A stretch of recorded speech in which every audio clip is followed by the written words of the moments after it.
안녕하세요. 제 나이 60에 정말 어처구니가 없는 일을 겪게 된 여자입니다.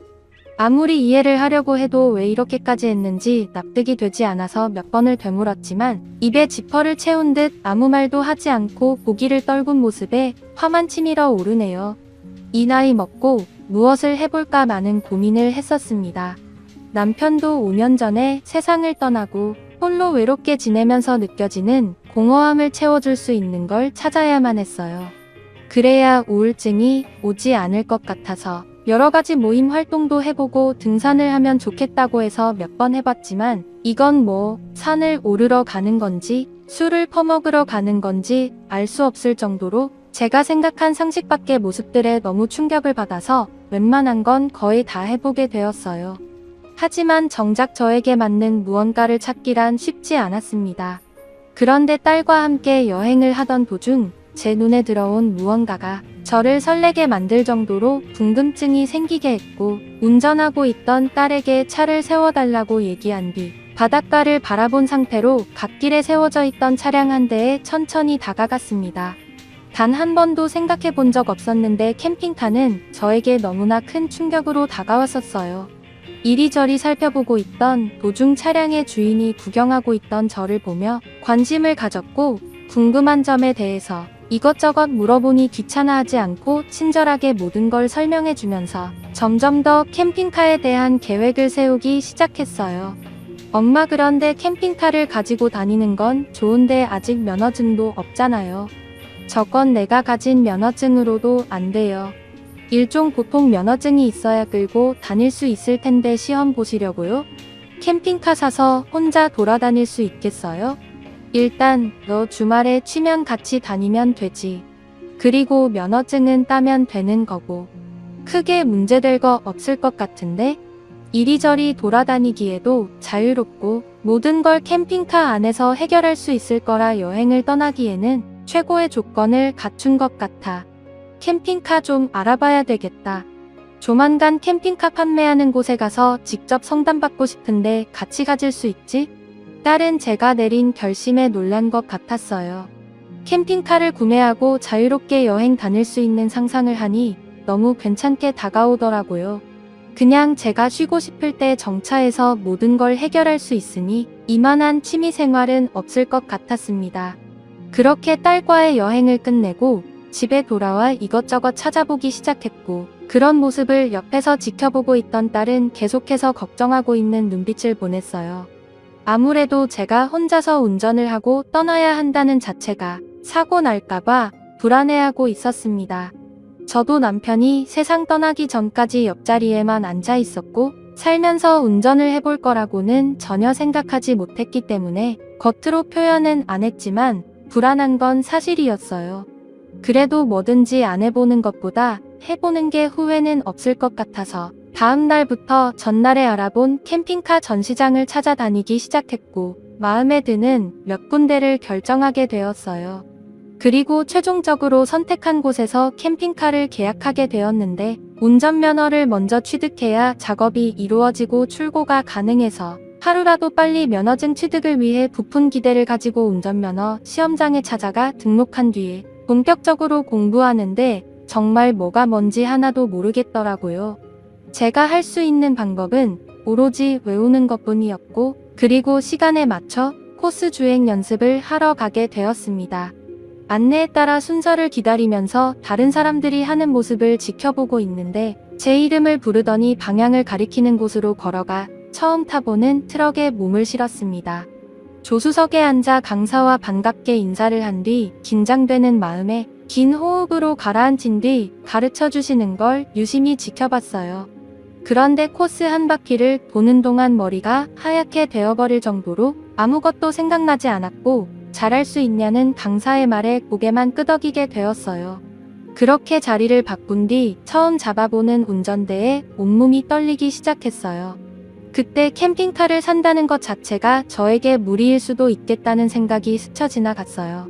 그래도 친절한 강사의 도움을 받아 하나씩 알아가며 배워갔는데 처음인데 잘하는 거라며 조금만 배우면 금방 하겠다고 어린아이 달래는 것 마냥 긴장하지 않게 가르쳐주고 있는데 강사에게 전화가 오더라고요. 나 지금 교육 중이니까 급한 거 아니면 나중에 다시 전화할게. 오늘 저녁에 보자고. 회식 있는데 상황 좀 보고. 운전 처음 하시는 분이라 신경을 많이 써야 돼서 전화 끊어야 돼. 내가 강사 중에 나이가 제일 어려서 그런가 봐. 나이 많이 먹은 사람 옆에 타서 같이 하고 싶겠냐? 요즘 젊은 사람들이야 한 번 말하면 이해하고 바로바로 행동하는데 몇 번을 말해도 못 알아들으셔서 반복적으로 계속해서 얘기해 드려야 해. 그러니까 나도 답답하지. 괜히 사고 나면 내가 다 변상해야 되잖아. 가뜩이나 월급도 작아 죽겠는데. 아직 출발도 못하고 있어. 이 얘기만 10번 넘게 해줬네. 다른 일 알아보든지 해야겠어. 이러다 내가 속 터져서 죽겠다니까. 그래, 내가 나중에 전화할게. 그럼 다시 한번 해볼까요? 오늘 그래도 출발은 하셔야 되지 않겠어요? 에이, 잘하고 계세요. 선생님, 클러치 한번 떼보세요. 확 떼지 말고 천천히 해보세요. 도저히 참기 힘들었는지 갑자기 무섭게 인상을 쓰면서 화를 내며 차에서 내리더니 운전석 쪽으로 다가와 문을 열었고 저를 보고 내리라고 하길래 내렸더니 저수석에 다시 올라타라는 말에 강사의 말대로 따랐습니다. 그리고 클러치를 천천히 떼면서 차가 덜덜 거리더니 출발하는 걸 보여줬고 다시 한번 유심히 확인한 뒤에 강사의 지시대로 천천히 클러치를 떼니 꺼질 것처럼 덜덜거렸지만 천천히 앞으로 나가고 있었습니다. 다리가 너무 떨려서 생각하는 것처럼 몸이 따라주지 않았었네요. 그런데 출발은 했는데 문제는 언덕을 올라가지 못했어요. 한 번에 모든 걸 동시에 조작하는 자체가 저에게는 익숙치가 않아서 언덕에서 계속 시동이 꺼지게 되었고 결국 처음에 밝게 웃는 얼굴로 인사를 나눴던 강사는 어디 가고 짜증 섞인 얼굴과 말투로 저를 보며 화를 내고 있었어요. 자기가 강사 일을 하면서 저 같은 사람은 처음 봤다네요. 초보가 캠핑카 운전할 거라고 얘기하셨잖아요. 그런데 지금 이게 뭐 하는 거예요? 언덕 하나 올라가지 못해서 계속해서 시동이 꺼지고 브레이크는 늦게 밟고 뒤로 밀려서 사고 날 뻔하고 저한테 일부러 그러시는 거예요? 아니 왜 이렇게 한 번 말하면 말귀를 못 알아들으시는 거예요? 그냥 운전 때려치세요. 이래가지고 캠핑을 하신다고요? 그냥 펜션 하나 잡아서 거기에서 생활하세요. 이렇게 배워서 캠핑 따라왔자 황천길 각이 생겼네요. 뭐라고요? 처음이니까 누구나 실수할 수 있는 거지. 그쪽은 처음부터 운전 잘했어요? 누군가에게 배워서 지금 이걸로 밥 먹고 사는 거 아니에요? 그리고 제가 그쪽보다 나이도 한참이나 많은데 말버릇이 그게 뭐예요? 그쪽은 부모 없어요? 자기 엄마라도 이런 식으로 했을까요? 자기 돈 주고 배우는 입장에서 상당히 불쾌하네요. 강사의 태도와 말투가 저를 너무 힘들게 만들었어요. 말하는 거나 행동으로 볼 때 저를 막대하는 것이 심한 것 같아서 더 큰 소리로 화를 내고 말았네요. 사람들 능력이 다 틀린 거고 더 들 수도 있는 걸 답답하다고 화를 내는 것 자체가 저는 잘못됐다고 생각했었어요. 강사와 한바탕 싸운 뒤로 캠핑카 운전하고 전국 일주하고 싶다는 생각도 들지 않아서 그 자리에서 그냥 집으로 돌아왔습니다. 너무 분하고 화가 치밀어 올라 집에 도착해서 혼자 화를 삭히느라 죽는 줄 알았네요. 그렇게 저녁 시간이 되자 딸에게 전화가 왔고 예비 사위가 다시 전화가 왔어요. 예비 사위가 저녁을 사준다며 나오라고 하길래 기분도 좋지 않아서 머리도 식힐 겸 약속 장소로 나가게 되었어요. 결혼식을 앞둔 우리 딸과 예비 사위에게 그날 있었던 일들을 입에 모토를 단 것처럼 얘기를 하다 듣고 있던 사위가 그런 사람들이 다 있냐고 화를 내면서 제 편을 들어주더라고요. 딸도 강사가 잘못했다며 못하니까 배우러 가는 건데 화를 내는 건 아닌 것 같다고 흥분하며 저보다 더 열을 내고 있었습니다. 한참 동안 이 문제로 대화를 주고받았고 어느 정도 속에 있던 불만들을 털어놓게 되자 겨우 마음이 진정되더라고요. 그런데 갑자기 제 핸드폰에 전화가 울리길래 번호를 보니 모르는 전화번호더라고요. 별 생각 없이 전화를 받자마자 가라앉았던 기분이 확 나빠지기 시작했고 예상하지 못한 강사에게 온 전화에 술까지 먹은 상태라 막말을 하게 되었어요. 죄송하다고요? 이제 와서 사과를 하면 제가 받아줄 것 같아요? 목소리조차 듣고 싶지 않으니까 내일 당장 환불해주세요. 그쪽 같은 사람이 강사로 활동하니 운전면허 강사로 열심히 일하고 계시는 분들까지 다 같이 욕을 먹는 거예요. 그런 성격을 가지고 있으니까 발전이 없는 거지. 평생 강사 생활이나 하면서 살아요. 내일 당장 수강료 환불해요. 알겠어요? 정말 죄송합니다. 제가 근래에 안 좋은 일들이 계속해서 겹치는 바람에 많이 예민해졌나 봐요. 원래 화를 내는 성격이 아닌데요. 그날따라 유독 심했던 것 같네요. 이번 일만 잘 해결되면 제가 조심하겠습니다. 내가 그쪽이 스트레스를 받았는지 사정이 있는지 없는지 그런 것까지 신경 쓰면서 강습받아야 되는 거야? 그러니까 자기가 기분이 안 좋아서 그랬던 거니 그냥 받아들여라 이거야? 아직도 정신을 못 차렸네? 진땀을 빼고 있는 강사에게 저 또한 불만이었던 걸 전부 털어놓은 뒤에 전화를 끊었습니다. 저를 보고 있던 딸과 사위는 면허 시험장에 같이 가주겠다고 얘기했지만 회사에 지장을 주면서까지 그렇게 할 필요 없다며 설명했어요. 집에 돌아와서도 딸과 함께 이런저런 얘기하며 앞으로 몇 달 뒤에 있을 결혼식에 필요한 준비를 바쁘게 움직이며 조금의 시간도 그냥 넘어가지 않고 사위와 통화하면서 결혼식에 필요한 물건들을 알아보고 있었습니다. 저는 술을 꽤 많이 먹었는지 금세 잠이 들어버렸네요. 그렇게 다음날 아침 함께 술을 먹었던 딸에게 출근 전 화장을 하고 저도 아침을 먹고 면허 시험장에 갈 준비를 하며 머릿속으로 무슨 말을 해야 할지 정리하고 있었습니다. 그런데 면허 시험장에 도착을 하자마자 저를 막대한 강사가 허겁지겁 달려와 제 앞에 무릎을 꿇었었고 용서를 빌며 수강료 환불만큼은 하지 말아달라는 어이없는 말을 하길래 이런 사람들은 호되게 당해봐야 정신 차릴 것 같아서 제일 높은 사람을 불러달라고 얘기를 하려던 순간 어떤 꼬마 아이가 제 앞을 가로막았고 그 아이를 빤히 쳐다보자 자기 오빠 건들지 말라며 화가 난 눈빛으로 바라보고 있었습니다. 살짝 당황해서 강사와 꼬마를 번갈아 쳐다봤어요. 강사는 30대가 넘어 보이는데 꼬마는 기껏해야 10살 정도 되어 보이는 아이였거든요. 그런데 사무실에 앉아있던 여자가 강사와 꼬마의 사정을 얘기하게 되면서 용서해주기로 결정을 할 수밖에 없었고 총각 강사의 삶이 참 안타까웠어요. 저기 강사 총각이 저 위 마을에 살고 있는데요. 꼬마, 아이, 부모 둘 다 바람나서 이곳에 다 데려다 주고 간 것 같더라고요. 할머니랑 같이 살고 있는 것 같던데 그런데 그 할머니가 몸이 좋지 않아서 잘 보살펴줄 수가 없어서 앞집에 살고 있는 총각에게 부탁하게 된 거예요. 그래서 매일 꼬마가 저 총각 강사 옆에 껌딱지처럼 붙어 있는 거고요. 학교 끝나면 친구들이랑 놀지도 않고 면허 시험장에 와서 끝날 때까지 앉아 있어요. 그리고 저 강사가 벌고 있는 월급으로 할머니랑 꼬마를 먹여 살리고 있네요. 제가 알기로 저 강사분도 고아원에서 자랐다고 하던데 그러니 좀 이해해 주시고 이번 한 번만 넘어가 주세요. 사람이니까 누구나 실수할 수 있는 거잖아요. 얼마나 운전을 못하셨으면 답답해서 그랬을까요? 강사와 꼬마를 번갈아 보다가 결국 용서해 주었고 그렇게 다시 교육을 받게 되었어요. 한바탕 난리가 난 이후 강사는 저에게 단 한 번도 화를 내거나 목소리에 변화도 없을 정도로 친절하게 대해줬습니다. 그리고 이때 이후로 제가 차에 타기만 하면 뒤따라와서 조용히 앉아 있었어요. 다른 강사분들이 다칠 수 있다고 몇 번이나 말을 해도 굳이 제가 차를 타기만 하면 뒷좌석에 앉았고 강사와 꼬마를 본 적이 없었죠. 강사와 싸우는지 안 싸우는지 지켜보며 저를 경계했어요. 결혼도 하지 않고 할머니와 꼬마까지 보살펴주는 게 쉽지 않았을 텐데 정말 대단한 것 같았습니다.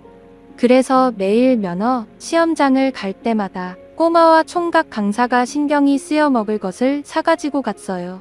그렇게 몇 번 좋은 모습을 보여주고 몇 마디 하다 보니 조금씩 가까워졌고 더 이상 큰 문제는 없었습니다. 다른 사람들보다 몇 번을 더 동승해서 배운 끝에 코스 주행을 혼자서 완주할 수 있을 정도의 실력까지 올라왔어요. 문제는 제한 시간 내에 도달하지 못해 시간 안에 들어올 수 있도록 계속해서 연습을 하게 되었고, 강사가 알려준 노하우로 시험을 본 끝에 만점을 받을 수 있게 되었네요. 필기 시험도 통과했고 마지막으로 도로주행만 남은 상태였어요. 엄마 못할 것처럼 얘기하더니 이제 도로주행만 남은 거야? 도로주행은 정말 위험하니까 항상 조심해야 돼. 그래도 그 강사가 생각보다 친절하게 알려줘서 여기까지 온 거지. 면허 취득하는 게 이렇게 힘들 줄 몰랐다. 전서방은 언제쯤 도착하니? 퇴근 시간이라서 그런지 차가 많이 막히나 봐. 생각보다 좀 늦네? 거의 도착했대요. 지금 나가 있으면 될 것 같아요. 차가 많이 막혀서 힘든가 봐요. 여기까지 오는데 2시간 걸리잖아요. 전서방이 거의 도착했다는 말에 딸과 밖에서 기다리니 벌써 비상 깜빡이를 켜고 기다리고 있길래 서둘러 올라탔어요. 식당 문이 10시면 문이 닫히는데 8시에 도착한 전서방은 서둘러 예약한 음식점으로 달리고 있는데 무언가 느낌이 좋지 않더라고요. 차들 사이로 이리저리 위태롭게 끼어들기를 하고 있는 모습을 보니 운전을 안 할 때는 잘 몰랐는데 직접 운전을 하게 된 이후부터 안전운전하지 않는 사람들이 저에게는 불편했습니다. 그런데 식당에 거의 도착하던 그때 엄청난 일이 발생되었고, 예비 사위로 들어온 전서방이 처음 보는 모습을 두 눈으로 보고야 말았네요. 지금 뭐라고 했어? 아, 뭐라고 했냐고? 여기 땅이 전부 너희들 땅이야? 보자 하니까 감히 내 앞을 끼어들어 그냥 넘어가자. 우리 식당 시간 없잖아. 이러다가 도착도 못할 것 같아. 뒤에 엄마도 있는데 이렇게까지 해야 되겠어? 그래. 저 사람이 분명 갑자기 끼어들면서 자칫하다가 큰일 날 수 있었지만 그래도 아무도 다치지 않았으니까 어서 식당에 들어가자. 전서방 그만하고 넘어가자고. 잠시만요. 저 사람들이 자기가 한 잘못에 대해 인정을 안 하고 있잖아요. 죄송하다는 말도 안 하고. 사위는 예약한 식당보다 운전을 이상하게 한 사람의 행동에 대해 흥분을 하며 결국 앞질러 가던 사람들을 막으며 속도를 내려 하길래 예비 사위에게 처음으로 소리를 질렀네요. 차 안에 혼자 있는 것도 아니고 사위와 결혼을 해야 할 딸과 제가 있는데 그 분노를 억누르지 못한 채 돌발 행동을 하는 모습이 안 좋게 다가와서 오히려 사위에게 화를 내자 그제서야 이성을 되찾은 사위는 예약한 식당으로 향하게 되었어요. 등에 식은 땀이 흐를 정도로 위험했던 순간이었고 자신의 성격을 제외하지 못했던 사위의 성격을 보게 되니 제 딸을 시집 보내는 게 맞는 건가 싶더라고요. 그래서 모두가 둘러앉아 겨우 식사를 끝낸 뒤 잠시 카페에 앉아 이런저런 대화를 나누고 헤어진 뒤 집에 들어가 딸과 대화를 하는데 사위는 운전대만 잡으면 사람이 변한다고 단점에 대해 설명하는데 듣고 있던 저도 참 많이 불안했어요. 그런데 딸도 운전을 하다 보면 화가 날 때가 많다고 대수롭지 않게 넘어갔지만 점점 더 심해지는 성격 탓에 걱정이라며 자기가 잘 선택한 건지 최근에는 헷갈린다며 걱정을 하고 있었네요. 그래서 아직 결혼식 전인이 아닌 것 같으면 과감히 결정해야 한다고 조언을 해주는 건 외에는 할 수 있는 게 없었네요. 그래도 일상생활을 보면 둘의 사이는 정말 좋아 보였고 저희 딸이 아직까지 전사방을 사랑하고 있으니 하지 말라고 말릴 수도 없었어요. 그래서 지켜볼 수밖에 없었네요. 그렇게 다시 일상생활로 돌아가 강사의 도움을 받으며 도로주행 연습을 했습니다. 어느 정도 기간이 지난 뒤 드디어 시험을 보게 되는 날이 오게 되었습니다. 도로주행만 끝이 나면 그토록 바라던 면허증을 발급받을 수 있게 되었고 제 꿈인 캠핑카를 타고 전국을 일주하게 되는 날도 얼마 남지 않았다는 게 점점 몸으로 다가오더라고요. 그런데 엄청난 일이 벌어질 거라고는 전혀 상상하지 못한 채 도로주행 시험을 하게 되었네요. 떨리는 마음으로 시작해서 최대한 천천히 움직이며 주행을 하다 보니 어느새 거의 도착을 했는데 신호를 기다리고 출발을 하려는데 너무 떨렸는지 시동이 꺼져버렸고 그 사이 뒤에서 빵빵거리며 빨리 출발하라고 다그치자 멘탈이 무너져 내렸는지 출발을 하지 못한 채 시동을 계속 꺼트렸어요. 강사는 저를 보며 괜찮으니 침착하라고 얘기를 했지만 이미 강사의 말은 귀에 들어오지 않았어요. 그런데 그 사이 누군가 강사 옆으로 다가와 온갖 욕설을 퍼부으며 빨리 출발 안 했다고 하길래 강사 또한 처음에는 좋게 풀어나가려 했지만 상대방이 너무 심각하게 다가오는 바람에 분위기는 걷잡을 수 없이 험악해졌어요. 저는 다시 한번 시동을 걸어 하던 대로 비상 깜빡이를 켜고 천천히 출발하는데 갑자기 제 앞으로 차를 막더니 모자를 푹 눌러 쓴 사람이 트렁크에서 무언가를 꺼내 들었고 기다란 파이프 같은 걸로 제가 있는 쪽으로 다가와서 무작정 차 문을 부수기 시작했어요. 차 유리를 사방으로 치면서 깨더니 무섭게 행동하는 사람 때문에 비명을 지르자 강사는 의자 속에서 무언가를 꺼내줬고 저에게 망치를 보여주며 조심하라고 말하더니 의자를 뒤로 젖혔습니다. 이미 창문이 완전히 깨져 있는 상태에서 파이프로 마구 휘두르며 난리를 쳤어요. 강사는 저를 보호해 주려고 시트를 젖힌 상태로 그 위에서 휘두르는 파이프를 온몸으로 견뎠습니다. 강사도 망치로 저항하려고 휘둘렀지만 길이가 짧아서 아무것도 할 수가 없었네요.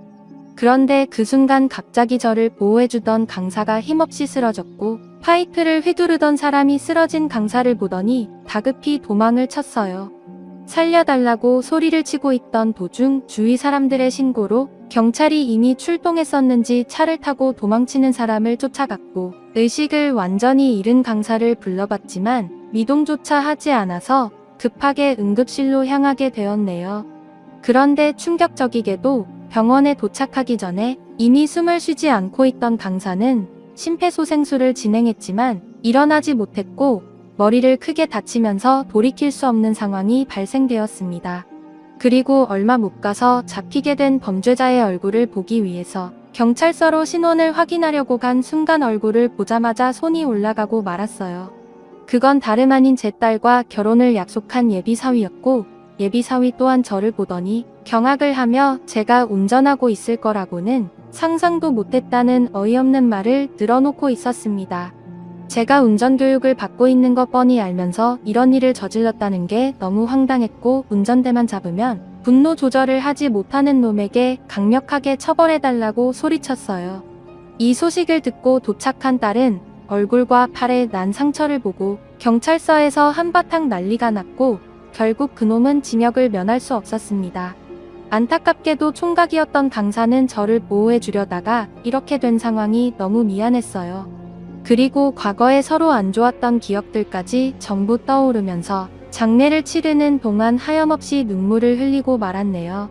매일 강사 옆에 있던 꼬마는 사건이 일어났던 그날 감기 때문에 집에 있었는데 이런 소식을 듣고 저한테 살려달라고 애원하며 눈물을 흘렸습니다. 세상이 왜 이렇게 악해졌는지 너무 안타깝기만 하네요. 앞뒤 안 보고 성질부터 내는 사람들은 정말 운전대를 잡으면 안 될 것 같아요. 이런 이야기들이 저뿐만 아니라 뉴스에서도 정말 많이 일어나고 있다는 현실에 한숨만 나옵니다. 혼자가 되어버린 꼬마가 너무 불쌍해서 저희 집에서 현재 임시 거주를 하고 있는 상태입니다. 그리고 강사의 죽음이 헛되지 않기 위해 도로주행까지 끝내고 면허를 따야 하지만 그때 이후로 도저히 운전대를 잡을 수가 없네요. 많은 시간이 필요할 것 같아요. 여러분들께서 이런 경험을 보신 적 있으신가요? 너무 화가 나고 징역을 살고 있는 사위였던 그놈을 용서해줄 생각조차 없습니다. 평생을 그 안에서 보냈으면 좋겠어요. 두 번 다시는 얼굴 볼 일이 없었으면 합니다. 이 문제로 파혼 위자료와 정신적인 손해배상 전부 받을 수 있었지만 예비 사돈들은 저와 딸에게 정중히 사과한 적 한 번도 없네요. 오로지 자기 아들이 구속됐다는 것에만 초점을 맞추고 억울하다는 입장만 내세울 뿐입니다. 부모가 저러니 자식까지 저런 것 같네요. 제 사연 들어주신 분들 여러분들께서도 항상 운전하실 때 조심하시고 무슨 일이 벌어져도 꼭 피해 가시기를 바랍니다. 감사합니다.